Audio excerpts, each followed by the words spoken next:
ముందు రోజు విపరీతంగా గాలి తోలటం వల్ల సన్నజాజి చెట్టంతా తెగిపోయి ఇట్లా ముందుకు వాలిపోయింది. ఇంకా ఈ రోజంతా మొక్కల్లో శుభ్రం చేసుకోవటం, సన్నజాజి చెట్టంతా సరిచేసి కట్టడము, అలాగే మనకి నవ్వారు మంచాలుంటాయి గదా! అవి అల్లటం, ఇంకా మొక్కల్లో అంతా శుభ్రం చేసుకోవటం, వాకిలి గడికి ముగ్గు పెట్టుకోవటం. ఇంక ఈరోజు వీడియో అంతా ఇదే అనమాట. అలాగే వీడియోలోకెళ్ళే ముందు నిన్నటి వీడియోలో అంటే ఈ వీడియోకి ముందు పెట్టిన వీడియోలో మా బాబుకి హెల్త్ బాలేదు అని చెప్పాను గదా! అసలేమైంది అనేది నెక్స్ట్ వీడియోలో చెప్తా అని చెప్పాను కదా. ఇంక ఈ వీడియోలో షేర్ చేసుకుంటాననమాట. అంటే ఈ మొక్కలు ఇవన్నీ శుభ్రం చేసుకుంటూనే ఇంకా ఆ విషయాలు మాట్లాడుకుందాం. ఇంకా వీడియోలోకి వెళ్ళిపోదాం, వచ్చేసేయండి. హాయ్ అండి, అందరికీ నమస్తే. నేను మీ శ్రీ కృష్ణ తులసి. అందరు ఎలా ఉన్నారు? బాగున్నారా? మేము కూడా బాగున్నాం. మీ అందరి సపోర్ట్ ఉంటే నేను ఇంకా బాగుంటాను. అలాగే మన ఛానల్ని ఎవరైనా ఫస్ట్ టైం చూస్తుంటే కనుక సబ్స్క్రైబ్ చేసుకొని నాకు సపోర్ట్ చేయండి. అలాగే వీడియో లాస్ట్ వరకు చూసి ఎలా ఉందో చెప్పండి. లైక్ చేయటం మాత్రం అస్సలు మర్చిపోవద్దు. మీరు ఇచ్చే లైక్ నాకు చాలా ఉపయోగపడిద్ది అనమాట. అంటే మన వీడియోస్ ఇంకా ఎక్కువ మందికి రీచ్ అవుద్ది. అందుకే ప్రతి వీడియోలో లైక్ చేయండి అని అడుగుతాను. అలాగే మీ అభిప్రాయాన్ని చెప్పడం మాత్రం అస్సలు మర్చిపోవద్దు. ఇంక ఈరోజు పొద్దున్నే ఇంక ఈ మొక్కలు శుభ్రం చేయటం మొదలు పెట్టామన్నమాట. నైట్ అంతా ఫుల్ వర్షం పడి ఇంకా విపరీతంగా గాలి తోలింది. దానివల్ల సన్నజాజి చెట్టు అంతా తీగలు తెగిపోయి ఇంకా డాబా మీద నుంచి కిందకి ఏలాడుతున్నాయి అనమాట. అదొకటి. ఆ విపరీతంగా ఈతర గాలికి మొక్కంతా అంటే చెట్టంతా వడిలిపోయినట్టుగా అట్లా అయిపోయిందనమాట. కొమ్మలన్నీ ఇరిగిపోయేటప్పటికి ఇంకా అదంతా విరిగిపోయిన కొమ్మలన్నీ తీసేసి కిందకి వాలిపోయిన కొమ్మలన్నీ పైకి లాగి మా వారైతే కడుతున్నారు. ఇంకా ఇవన్నీ శుభ్రం చేసుకుంటా ఉన్నాము. ఇంకా అలాగే కొంచెం కుండీల్లో చిన్న చిన్న పిచ్చి మొక్కలు అవన్నీ ఉంటే అవి కూడా శుభ్రం చేసుకుంటున్నాం అనమాట. ఇంక ఈ క్లీనింగ్ చేసుకుంటూనే ఇందా చెప్పాను కదా, ఇంకా మా బాబుకి ఏమైంది అనేది చెప్తాను అని. ఆ విషయం చెప్పే ముందు ఇంకో విషయం చెప్తా. ఈ నెల 4వ తారీఖు మా వారి పుట్టినరోజు, అలాగే 6వ తారీఖు మా బాబు అంటే బబ్లు పుట్టినరోజు అనమాట. ఇద్దరు పుట్టినరోజులు ఒకే నెలలో వస్తాయి. అలాగే మధ్యలో ఒక రోజేనమాట గ్యాప్. అయితే 6వ తారీఖు ప్రతి సంవత్సరం జూన్ 6వ తారీఖు మేము సత్యనారాయణ స్వామి వ్రతం నోసుకుంటాం అనమాట. అయితే తను కోచింగ్ నేర్చుకోవడానికి అని చెప్పి హైదరాబాద్లో ఉంటాడు. ఇంక తను 2వ తారీఖు వస్తా అన్నాడనమాట. అంటే వాళ్ళ నాన్నగారు పుట్టినరోజు, తను పుట్టినరోజు 2 కలిసి వచ్చేటట్టు 2వ తారీఖు వస్తా అని చెప్పాడు. అయితే ఫస్ట్ తారీఖు తనకి కొంచెం అంటే విపరీతంగా కడుపులో నొప్పి రావటం, కొంచెం మోషన్స్ అవ్వటం జరిగింది. అది ఎందువల్ల అంటే వాళ్ళు రూము అంటే అంతకుముందు హాస్టల్లో ఉండేవాడు. తర్వాత ఆ ఫుడ్ సరిపడట్లేదు అని చెప్పి ఒక 5, 6 పిల్లలు కలిసి ఒక రూమ్ తీసుకొని దాంట్లో వాళ్ళే వంట చేసుకొని తింటా ఉంటున్నారనమాట. అయితే ఇంకా ఆ రూము మారాల్సి వచ్చింది. మారే టైంలో ఇంకా సామాన్లు అవన్నీ ప్యాకింగ్లు చేశారు కదా, ఇంకా బయట ఫుడ్ తినాల్సి వచ్చిందనమాట. ఇంక రూమ్లో ఉన్న పిల్లలందరూ బయటికెళ్ళి ఫుడ్ అయితే తిన్నారనమాట. మిగతా పిల్లలు ఏం తిన్నారో నాకు తెలియదు కానీ బబ్లు అయితే ఫ్రైడ్ రైస్ తిన్నాడంట. ఇంకా అది తిన్న దగ్గర నుంచి విపరీతంగా కడుపులో నొప్పి రావటం, మోషన్స్ అవ్వటం, ఆ నైట్ అంతా అట్లాగే ఉంది. మరుసటి రోజు హాస్పిటల్కి వెళ్ళి చూయించుకున్నాడు. అయినా చూయించుకొని వచ్చి మెడిసిన్ వాడాడు, అయినా కూడా తగ్గలేదు. సాయంత్రం దాకా చూసి మళ్ళీ వెళ్ళాడనమాట. ఈలోపు ఏం జరిగింది అంటే మోషన్సే బ్లడ్ మోషన్స్ అయినాయి అనమాట. ఇంకా అది అయ్యేటప్పటికి ఇంకా ఆ విపరీతంగా మోషన్స్ అవ్వటం, ఈ ఎండకి బాగా నీరసానికి రావటం వల్ల ఇంకా వాళ్ళ ఫ్రెండ్స్ వాళ్ళందరూ కలిసి హాస్పిటల్కి అయితే తీసుకెళ్లారు. టెస్టులు అవి చేసిన తర్వాత ఫుడ్ పాయిజన్ అయ్యింది అని చెప్పారు. ఇంకా ఇంకేం చేస్తాం చెప్పండి. అసలు పిల్లలు బయట ఫుడ్ తినొద్దు అనేది ఇందుకే మేము చాలా తక్కువ అండి. అసలు బయట ఫుడ్ అసలు తొందరగా తినము. ఎందుకంటే నాకు ఇదే భయం. ఏదన్నా తేడా చేస్తాయి అన్న భయంతోనే మేము తొందరగా వెళ్ళము. పిల్లలు చిన్న పిల్లలుగా ఉన్నప్పుడు అంటే ఇప్పుడు బబ్లు విషయం అని కాదు, మిగతా అందరి పిల్లలకు కూడా చెప్తున్నా. చిన్నపిల్లలుగా ఉన్నప్పుడు మనం ఏం పెడితే అదే తింటారు. ఒక వయసు వచ్చిన తర్వాత పిల్లలు బయటికి వెళ్ళడం అలవాటు అయిన తర్వాత ఇంక వాళ్ళ ఇష్టం వచ్చినవి తినటం, ఇట్లా హెల్త్‌లు పాడు చేసుకోవటం. ఇప్పుడు పిల్లలు చాలామంది అంతే. బయట ఫుడ్‌కి ఎంత అలవాటు పడ్డారంటే ఇంట్లో చేసినవి ఏయి నచ్చట్లేదనమాట. ఒక్కసారి అర్థం చేసుకోండి. బయట ఫుడ్ తినటం ఎందుకు? హెల్త్ పాడు చేసుకోవటం ఎందుకు? మళ్ళా డబ్బులకి డబ్బులు ఖర్చు, ఆరోగ్యం పాడవటం. మళ్ళీ ఇంట్లో తల్లిదండ్రులకు గానీ, తోడబుట్టిన వాళ్ళకి గానీ బాధ. మళ్ళీ హెల్త్ పాడైతే ఎంత బాధపడాల్సొస్తుంది. హెల్త్ పాడైతే ఎంత కష్టమో చెప్పండి. అది కొంచెం అర్థం చేసుకొని ఇప్పుడు పిల్లలకి చెప్తున్నానండి. కొంచెం అర్థం చేసుకొని, అంటే నేను చెప్తే మారిపోతారని కాదు గానీ, ఏదో నా తృప్తి కోసం ఒక్కళ్ళన్నా ఇంటారు అని ఆ ఉద్దేశంతో చెప్తున్నా. కొంచెం బయట ఫుడ్ తినే ముందు ఒకటికి 4 సార్లు ఆలోచించి ఎళ్ళటం అన్నా మానేసేయండి. లేదా వాళ్ళు నీట్‌గా చేస్తున్నారా లేదా అన్నది ఒకటి గమనించండి. ఎంత గమనించినా గూడా మనం ఇంట్లో చేసుకున్నంత శుభ్రంగా అయితే వాళ్ళు చేయరు గదా! ఇలాంటివి ఇబ్బందులు పడే కన్నా మనం బయట ఫుడ్ తినటం తగ్గించడం చాలా మంచిదని నా ఉద్దేశం. ఇప్పుడు హనీ, బబ్లు గూడా 10థ్, ఇంటర్ ఆ వయసొచ్చేదాకా అసలు బయట ఫుడ్ అనేది నేను తిననివ్వలేదు.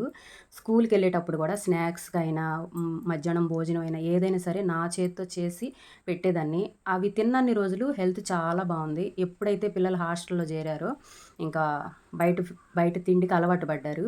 ఇంకా అవి తిన్న ప్రతిసారి వాళ్ళకి ఏదో ఒక ఇబ్బంది ఎదురవుతానే ఉంటుంది. అలా అని ప్రతిసారి ఎళ్ళరులెండి. ఎప్పుడో ఒక్కసారి అనమాట.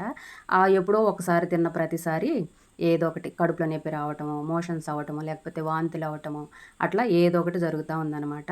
ఇంకా నేను చెప్తానే ఉంటా బయట ఫుడ్ అసలు తినొద్దు అని. అయినా పిల్లలు ఇనరు గదా! ఇంకా వాళ్ళు పిలిసారు, వీళ్ళు పిలిసారు అని జెప్పి ఇంక బయట ఫుడ్ తింటా ఉంటారు. అందుకే నేను ఎక్కువగా బయటికి గూడా పంపించననమాట పిల్లల్ని. నాకు భయం అనమాట. అంటే ఇట్లాగే ఏదన్నా తేడా చేసిద్ది అని నాకు భయం. తినటం తప్పని కాదు గానీ చెప్పాను గదా! నాకు భయం అన్నమాట. అదొకటి. అక్కడ ఎంత నీట్‌గా చేస్తారు అనేది మనకు తెలీదు గదా! తెలియనప్పుడు మనం ఎంత వీలైతే అంత తక్కువ బయట ఫుడ్ తినటం మంచిది అనేది నా ఉద్దేశం అనమాట. ఇంకా ఫుడ్ పాయిజన్ అవ్వటం వల్ల ఇంకా తను గూడా రాలేదనమాట. అంటే వచ్చే సిచ్యువేషన్ లేదు. ఇంకా మా వారి పుట్టినరోజు గురించి నేను ఏ వీడియో పెట్టలేదు. ఇంకా బాబు పుట్టినరోజుకి గూడా నేనేం వీడియో పెట్టలేదనమాట. ఇంకా ఆ రోజు మాత్రం మాకు ప్రతి 6 తారీఖు అంటే ప్రతి సంవత్సరం జూన్ 6 తారీఖు మాకు మొక్కులనమాట. సత్యనారాయణ స్వామి నోములు మొక్కున్నాము. ప్రతి సంవత్సరం చేసుకుంటాము అని. అది గూడా బాబు గురించే మొక్కున్నామనమాట. ఇంకా ప్రతి సంవత్సరం చేసే కార్యక్రమాన్ని ఇంకా ఆపలేం గదా! ఇంకా పిల్లాడు రాకపోయినా సరే, ఇంకా ఆ రోజు నోములైతే నోసుకున్నాము.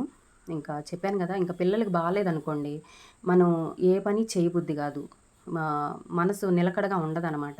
ఇంక నాకైతే ఇంకా అసలు చెప్పనవసరం లేదు. ఇంక నేను ఉన్నదే వాళ్ళ కోసం. వాళ్ళే నా ప్రపంచం అనుకుంటాను గాబట్టి, ఇంక బాబుకి బాగోకపోయేటప్పటికి నాకు ఇంకంత ఇంట్రెస్ట్‌గా వీడియోలు తీపిచ్చుకోవాలి, పెట్టాలి అని నాకు అనిపించలేదు. అంతకుముందు ఫస్ట్ తారీఖు నుంచి ఫస్ట్ తారీఖు పెట్టినట్టున్నాను వీడియో. ఇంక తర్వాత నుంచి అసలు నేను వీడియోలు పెట్టలేదు. మధ్యలో నిన్నగాక మొన్న ఒక వీడియో పెట్టాను. ఆ వీడియోలో చెప్పాను గదా! ఎందుకు వీడియోస్ పెట్టలేదు అనేది నెక్స్ట్ వీడియోలో చెప్తా అని. ఇంకా ఇదనమాట సంగతి. ఇంకా నోములు నోసుకున్నాము. కానీ మీరు నమ్మరు. అసలు నేను నోముల దగ్గర కూర్చున్నానే గానీ, నా ధ్యాసంతా పిల్లాడికి ఎట్లా ఉందో అని అనుకుంటానే ఉన్నాను. ఎలాగోలా ఆ దేవుడి దయ వల్ల ఒక 4, 5 రోజులు పట్టిందనమాట తనకి ఆ కడుపుల నొప్పి తగ్గటానికి. ఇప్పుడైతే అంతా సెట్ అయింది. బావున్నాడు. ఇంక తన పుట్టినరోజైతే 6 తారీఖు అనమాట. ఇంకా ఇప్పుడు అడుగుతున్నాను అని అనుకోకండి. మీ అందరి బ్లెస్సింగ్స్ ఎప్పుడు మా పిల్లల మీద ఉండాలి. వాళ్ళు బావుండాలని కోరుకుంటున్నా. మీ అందరూ మంచి మనసుతో బ్లెస్ చేయండి. బాబుకి హెల్త్ బావుండాలని, వాడు ఫ్యూచర్ బావుండాలి అని మీరందరూ బ్లెస్ చేయండి. ఖచ్చితంగా మీ బ్లెస్సింగ్స్ అయితే మా పిల్లలకి ఉండాలని కోరుకుంటున్నాను. అయితే ఇంకా నోములు నోసుకున్నాము. ఇంకా వీడియోస్ కూడా అందుకే పెట్టలేదనమాట. ఇంకా అదేనండి కారణం. ఇంక పిల్లలే ప్రపంచం అనుకున్నప్పుడు వాళ్ళకి ఏ కొంచెం బాగోకపోయినా మనకి బాధగా అనిపిచ్చిద్ది. ఏ పని చేయబుద్ధి కాదు కదా! ఇంకా నాకు గూడా వీడియోస్ పెట్టాలి అని అనిపించలేదు. అసలు వీడియోస్ అని కాదు, ఇంట్లో పనులు గూడా నేనసలు సరిగ్గా చేసుకోలేదు. కొంచెం సేపటికి ఒకసారి ఫోన్ చేస్తానే ఉన్నాను. మేము ఎళ్ళటానికేమో ఇంట్లో నోముల పనులున్నాయి గదా! ఇంక ఇల్లు శుభ్రం చేసుకోవటము, కావాల్సినయన్నీ రెడీ చేసుకోవటం, ఈ పనుల్లో ఉంటానే మధ్యలో గంటకి ఫోన్ చేసి ఎలా ఉంది, ఏంటి అని అంటే మనుషులం ఇక్కడ ఉన్నాం గానీ ధ్యాసంతా అక్కడే ఉందనమాట. ఇంకా మధ్యలో అడుగుతానే ఇంక ఈ పనులైతే చేసుకుంటున్నాం. మేము వెళ్ళలేకపోయామనమాట. అంటే ఇంట్లో నోముల పనులున్నాయి గదా! ఇంక బాబుని రామంటానికి కూడా మేము అక్కడికి చెప్పాము. ఎవరినన్నా తోడు తీసుకొని వచ్చేసేయమ్మా అని. ఇంకా తను ఫ్రెండ్స్ ఉన్నారు గదా రూమ్‌లో. ఇంక వాళ్ళు గూడా చెప్పారనమాట. పర్లేదంటే మేమున్నాం గదా! ఇబ్బందేం లేదు. ఏదన్నా అవసరం అయితే ఫోన్ చేస్తాము అని జెప్పారు. ఇంకా అదొక కొంచెం చిన్న ధైర్యం అనమాట వాళ్ళున్నారు అని. హైదరాబాద్ అంటే మనకు తెలియని విషయం ఏముంది చెప్పండి. చాలా దూరం కదా జర్నీ. ఎళ్లి రావటానికి, వచ్చిన తర్వాత మళ్ళీ నోముల పనులు చూసుకోవటానికి అస్సలు సెట్ అవ్వదనమాట. అందుకోసం ఇంకా మేము గూడా ఎళ్ళలేకపోయాము. ఇంకా ఆ దేవుడి దయ వల్ల ఇప్పుడంతా బానే ఉంది. తనకి పూర్తిగా నయమయింది. ఆరోగ్యంగా ఉన్నాడు. ఇప్పుడైతే ఇబ్బందేం లేదు. ఇంకా నోములు అయిపోయిన తర్వాత ఇంకా వెంటనే అసలు నోముల దగ్గర నుంచి లేచాను. వెంటనే ఫోన్ చేశాననమాట. ఎలా ఉంది, ఏంటి అని. ఇంకా చెప్పాను గదా! అక్కడ కూర్చున్నామే గానీ ధ్యాసంతా పిల్లాడి దగ్గరే ఉందనమాట. అయితే ఇంక ఈ వీడియో కూడా నోములకి ముందు తీసిన వీడియో అనమాట. ఇంక ఇప్పుడు అప్లోడ్ చేస్తున్నాను. అప్పుడు తీసాం కానీ ఇంకా నాకు ఎడిటింగ్ చేయడానికి కుదరలేదు. ఇంకా తర్వాత పిల్లాడికి ఇట్లా అవ్వటము, ఇంకా చెప్పాను కదా నాకు పెట్టాలి అని ఇంట్రెస్ట్ అనిపించలేదు అని. ఇంట్లో పనులు కూడా సరిగ్గా చేసుకోలేకపోయాను అనమాట. ఆ టైంలో ధ్యాస అంతా అక్కడ ఉండటం వల్ల. ఇప్పుడు వాయిస్ ఇచ్చి అప్లోడ్ చేస్తున్నాను. ఇంక ఈ రోజంతా సన్నజాజి చెట్టు అంతా శుభ్రం చేసుకోవటం, మొక్కల్లో శుభ్రం చేసుకోవటం, ఇంక ఈ మంచం అంతా కడిగి నవ్వారు అల్లటం, ఇంక ఇదే సరిపోయిందనమాట. ఇంక ఈరోజు వీడియో అయితే ఇదేనండి.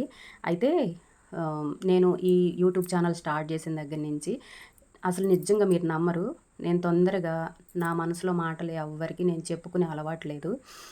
ఎవరితో షేర్ చేసుకోననమాట. ఎందుకు అంటే ఇప్పుడు ఈ విషయం చెప్పడం వల్ల ఉపయోగం ఏంటి?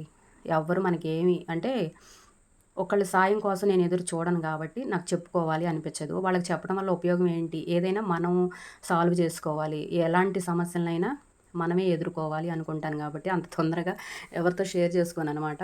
ఇంట్లో వాళ్ళని, బయటోళ్ళని కాదు. అసలు ఎవరితో చెప్పుకునే అలవాటు లేదు. ఆఖరికి మా వారితో కూడా కొన్ని కొన్ని విషయాలు అసలు నేను మాట్లాడననమాట. అంత నాలోనే దాచుకుంటా ఉంటాను.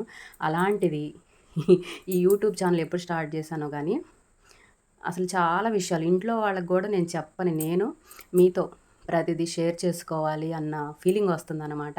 ఇప్పుడు ఈ విషయాలన్నీ చెప్పడానికి కారణం కూడా అదే. ఎందుకంటే ఛానల్ స్టార్ట్ చేసినాక కొంతమంది, అందరూ కాదు, అంటే షార్ట్ వీడియోస్ చూసే వాళ్ళ గురించి నేను మాట్లాడను కానీ ఫుల్ వీడియో అన్ని నిమిషాలు, అంటే నేను దగ్గరగా 15 నిమిషాలు, 11 నిమిషాలు, 12 నిమిషాలు అట్లా వీడియో పెడుతుంటే వీడియో లాస్ట్ వరకు చూసి నా మీద అభిమానంతో మంచి మంచి కామెంట్లు పెడతా, నా మంచి కోరుకునే వాళ్ళు ఉన్నారు కదా, అలాంటి వాళ్ళ కోసం అంటే నాకు కూడా షేర్ చేసుకోవాలి అనిపిస్తుంది అనమాట. అందుకోసం నా మనసులో ఉన్న మాటలు అయితే చెప్పుకుంటున్నాను. ఎవరు తప్పుగా అనుకోవద్దు. ఇవన్నీ మాకు అవసరమా అని అయితే అనొద్దనమాట. అయితే ఇక్కడ ఈ మంచం అల్లుతుంటే కూడా మా అమ్మ చెప్తుంది, నవ్వారు మంచం అల్లటం చాలామందికి తెలీదు. పూర్తిగా అసలు ఎలా అల్లుకుంటారు ఏంటి అనేది కూడా చెప్తూ పెట్టు అని చెప్తుంది. నాకైతే నవ్వు వచ్చింది. తర్వాత ఆలోచించాను. నిజంగానే నవ్వారు మంచాలు ఇప్పుడు పిల్లలకి అసలు తెలుసా చెప్పండి? ఇప్పుడు పిల్లలకి ఏంటి, మా అమ్మకి కూడా రాదండి. మా అమ్మకి కూడా రాదు అసలు మంచం అల్లటం. మా నాన్న ఉన్నన్ని రోజులు ఆయనే అల్లేవాడు. తర్వాత నేను అల్లాను. ఇప్పుడు మా ఇంట్లో కూడా నాకు తప్పితే మా పిల్లలకి కానీ, మా వారికి కానీ, మా అత్తయ్యకి కానీ ఎవ్వరికీ మంచం అల్లటం రాదు. నిజమే కదా! తెలియని వాళ్ళు చాలామంది ఉన్నారు కదా! అందులోనూ ఇప్పుడు జనరేషన్ పిల్లలకైతే అస్సలు ఐడియానే లేదు. అంటే మీరు అనుకోవచ్చు, ముందు ముందు తరాల్లో ఈ నవ్వారు మంచాలు వాడేవాళ్ళు ఎవరుంటారు అని మీరు అనుకోవచ్చు. ఏమో చెప్పలేం కదా! ఇప్పుడు ఎప్పుడో మన అమ్మమ్మల నాటియి, తాతమ్మల నాటియి ఇప్పుడు ట్రెండ్ అవుతున్నాయి కదా! అలాగే ఇది కూడా ముందు ముందు మళ్ళీ అందరు ఇదే ఫాలో అవుతారేమో చెప్పలేం కదా! ఎవరికో కొంతమందికైనా ఉపయోగపడిద్ది కదా అని చెప్పి ఈ వీడియో ఫుల్‌గా తీశాననమాట. సింపుల్‌గా ఎలా అల్లుకోవాలో చెప్పేస్తాను. ఫస్ట్ అయితే నిలువు పట్టీలు వేసుకోవాలి. అంటే బేసి సంఖ్య అనమాట. 11 13 15 అంటే ఆ మంచం వెడల్పుని బట్టి ఎన్ని పడితే అన్ని నిలువు పట్టీలు వేసుకున్న తర్వాత అడ్డంగా మంచం కోడుంది చూసారా? దానికి కింద నుంచి పైకి తిప్పి ఒక పట్టీకి పైనుంచి, ఒక పట్టీ కింద నుంచి నేను వీడియోలో చూపిస్తున్నాను కదా! అట్లా మొత్తం అడ్డపట్టీలు కూడా మొత్తం అల్లుకోవాలనమాట. లాస్ట్‌లో మనకి మొత్తం అల్లుకున్న తర్వాత ఇది కొంచెం ఫస్ట్ మనకి ఇచ్చులు మార్చేటప్పుడు ముళ్ళొస్తాయి కదా, అవన్నీ కుట్టుకోవాలి బిర్రుగా. మొత్తం అల్లుకున్న తర్వాత మంచం ఎక్కడ లూజు లేకుండా మొత్తం బిర్రుగా లాక్కోవాలన్నమాట. ఫైనల్‌గా మంచం అయితే ఇలా రెడీ అయ్యిద్ది.